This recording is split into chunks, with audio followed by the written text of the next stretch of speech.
31 mars 2008, École nationale de voile, Saint-Pierre-de-Quiberon, par une des premières belles journées de printemps. C'est là que nous faisons connaissance de l'équipe du Pôle France Funboard, réunie pour un des premiers stages d'entraînement d'une saison de course très dense. Nous allons vivre pendant 9 mois au rythme des navigations, entraînements et compétitions à travers le monde de cette jeune équipe très motivée. En fait, c'est une structure qui existe depuis, c'est la 4e année, et ça regroupe 8 coureurs qui sont rattachés en permanence au pôle, et en même temps d'autres coureurs peuvent venir s'intégrer sur des stages d'entraînement, donc ça c'est ouvert comme structure, c'est réservé aux sportifs de haut niveau et à ceux qui sont potentiellement prometteurs. J'ai intégré le team Funboard ici au Pôle France il y a 3 ans. Et puis depuis, on est suivi par Stéphane et donc on a des stages qui nous regroupent tout au long de l'année. Moi j'ai commencé la planche aux Antilles à Saint-Barth à l'âge de 9 ans avec mon oncle, et la compétition j'ai commencé à 12 ans. Moi là j'ai 18 ans, j'ai commencé à 9 ans. Donc ça fait 9 ans. Ouais, ça fait un petit moment déjà. Moi j'habite ici en fait, je viens du golfe du Morbihan, j'habite à Aradon. C'est un coin super pour naviguer avec toute la baie de Quiberon, les plages de Carnac. Donc là on va redescendre sur Martigues là, pour la compète. Après je rentre quelques jours chez moi, après une compète à l'E4, donc c'est à côté de chez moi, donc ça va. Mais après vu que je fais encore des études sur Montpellier, là, je suis quand même assez régulièrement en bas parce que des fois il faut quand même privilégier un peu les études des fois. C'est vrai que de l'extérieur, on a une image du gars qui fait de la planche, c'est super, la vie, la carrière, le planchiste, le rêve, on voyage beaucoup. Mais en fait, au quotidien, c'est difficile à gérer parce qu'ils ont à la fois la charge d'entraînement, la charge de compétition, ils sont sur des programmes qui sont importants, et en même temps, cette réflexion sur qu'est-ce que je vais faire de mon avenir, comment je prépare au mieux mon avenir. Finalement, c'est quand même une vie de nomade. Un petit peu, ouais, c'est vrai. On se promène pas mal, mais d'un autre côté c'est pas mal aussi. Ça fait partie des avantages, je trouve. La vie familiale et sociale est pas toujours très facile. Mais bon, on a tellement de plaisir en retour que on continue et donc on s'éclate à faire ça. Donc on a vraiment un retour sur investissement, donc ça vaut le coup. C'est un des moments de faire des choix sur des compétitions, c'est un moment de faire des choix sur des parcours scolaires qui peut-être qu'ils ne sont pas adaptés à la pratique sportive. La démarche est vraiment, en début de saison, de caler un calendrier très très précis pour qu'après, au moins, ils aient une perspective à l'année. De toute manière, ils passent une grande partie de l'année, on n'a pas estimé, mais je pense que c'est entre 6 et 8 mois ensemble. Là, à partir de maintenant jusqu'en novembre, si tu veux, on va être ensemble. Donc du coup, si tu n'as pas déjà un esprit de groupe, ça ne peut pas fonctionner. C'est vrai que le centre est vraiment un cadre idéal pour progresser, parce qu'on est plusieurs. Comme vous le verrez sur l'eau, on se met en situation de compétition. Donc c'est vraiment idéal pour s'entraîner, pour progresser, et avec des échanges entre les coureurs sur des réglages, sur des repères qui sont très enrichissants pour nous et qui permettent de progresser beaucoup plus vite que si on serait tout seul sur l'eau dans notre coin. On a un cadre un peu idyllique quand même. Ah, je les connais, moi j'étais jeune. Ouais. Et tous ces bâtiments là, c'est pour la réparation des planches, des voiles. Et là, c'est tout ce qui est formation, donc bibliothèque, salle de cours. Donc on peut vivre ici en autarcie. On est autonome. La petite étarcage des lattes, pour avoir la bonne forme de voile. Il a un petit point de carrosserie. Pour cette dernière journée du mois de mars, la météo a décidé d'offrir aux coureurs des conditions idéales de vent et de soleil. Une belle brise régulière et un plan d'eau calme bien protégé par la presqu'île de Quiberon. Les séances d'entraînement du Pôle France sont également ouvertes à d'autres coureurs de haut niveau qui viennent ici se mesurer au grand nom du funboard. Dès que j'ai un peu de temps et qu'ils sont là, je viens m'entraîner avec eux. Donc ça permet d'être avec le top des Français et d'avoir des entraînements assez bien encadrés. Ça permet de progresser. Voilà. Se tirer la bourre à plusieurs, c'est plus sympa que chacun dans son coin.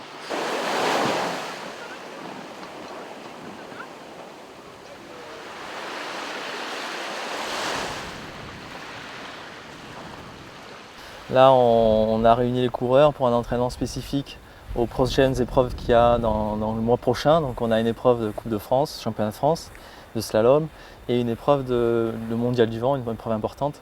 Donc c'est aussi du slalom, donc des planches petites, très rapides. Et donc j'ai mis en place des parcours où ils ont à la fois de la conduite et aussi des manœuvres et des prises de départ. Et on fait beaucoup pour qu'ils arrivent à bien se caler dans la procédure de départ, à gérer le temps de procédure et couper la ligne au temps de départ. Temps de départ.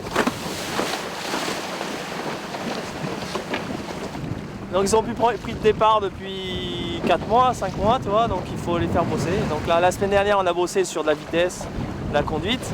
Et là, cette semaine, parcours. Et ce qui est bien, c'est qu'on a t'as vu, on a 2 personnes en plus qui viennent, donc ça renforce le groupe. On est dans des conditions de régate. Ok, attention pour les 2 minutes. 3, 2, 1, top, 2 minutes.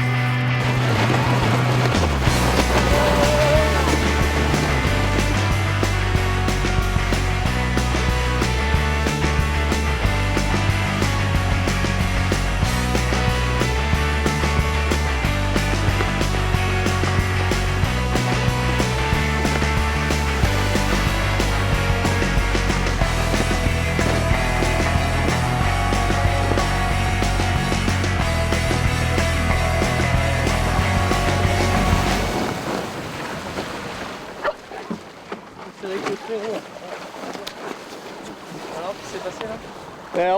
Il m'a fait l'intérieur et en fait j'étais à l'intérieur. Ouais. Enfin, c'était toi à l'intérieur ou c'était moi? C'était moi à l'intérieur. Si tu veux, il a serré le jive, mais vraiment j'ai eu limite de la place quoi. Donc c'est pour ça on se demandait si je le touchais parce qu'il était en tort ou pas quoi. 3, 2, 1, top, 2 minutes. Les départs sont toujours lancés. Ouais. Tu peux pas. Si tu... Ouais, non. Si tu veux le temps de lancer ta planche, même si t'as un mec qui arrive derrière et qui part à 2 secondes derrière, il va te passer sans problème. Donc du coup, il faut arriver vraiment pleine balle. Alors donc prendre de la place pour. Tu vois, en fait, quand là il commence, tu vois, il commence à être au planning. On est à 30 secondes. Ça y est, ça commence à partir. Et après, ils régulent plus ou moins leur vitesse, mais de manière à arriver au top, à passer. Là, on va le voir.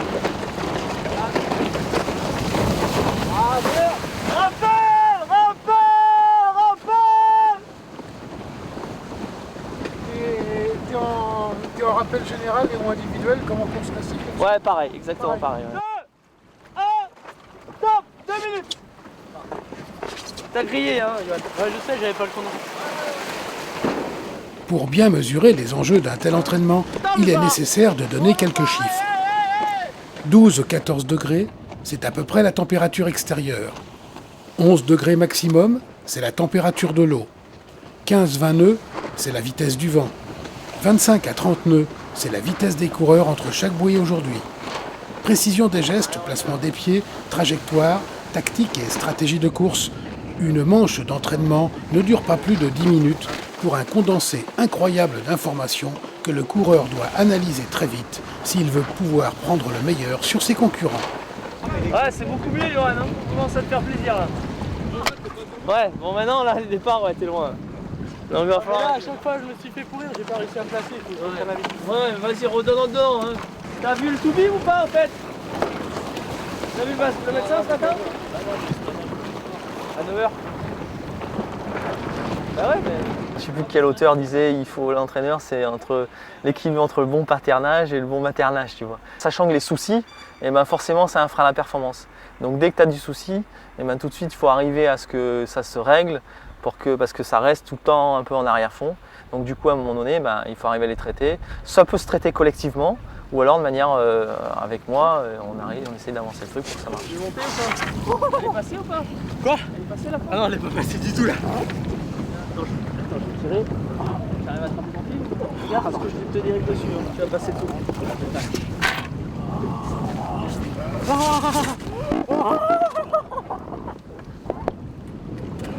Oh, c'est bon. Oh, je te remercie. Oh la vache.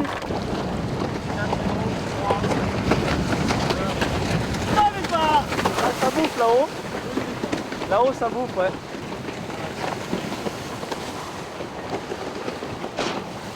ça va être une saison très très chargée. Je pense qu'au mois de novembre, on sera très fatigué.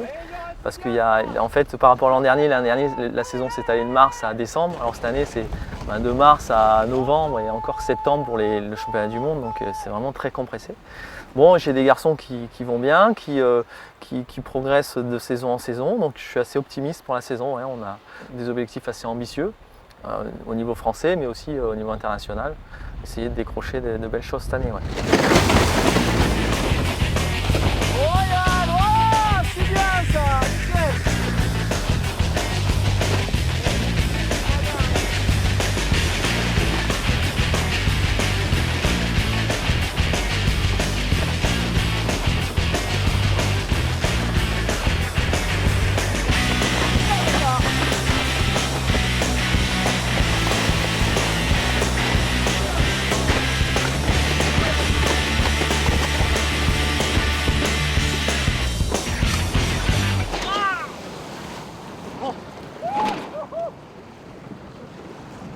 « 17h30. Après plus de 3 heures sur l'eau, plusieurs dizaines de départs et de manches, l'équipe rejoint la plage de l'ENV.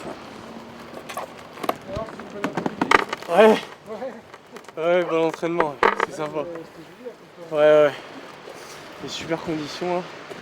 Parce qu'on était nombreux et tout, donc nickel. Bien fatigué.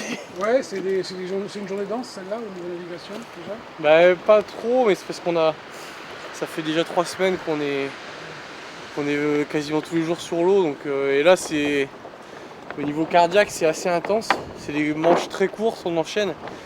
Et là on sent la fatigue des semaines précédentes là. Mais bon, c'est efficace.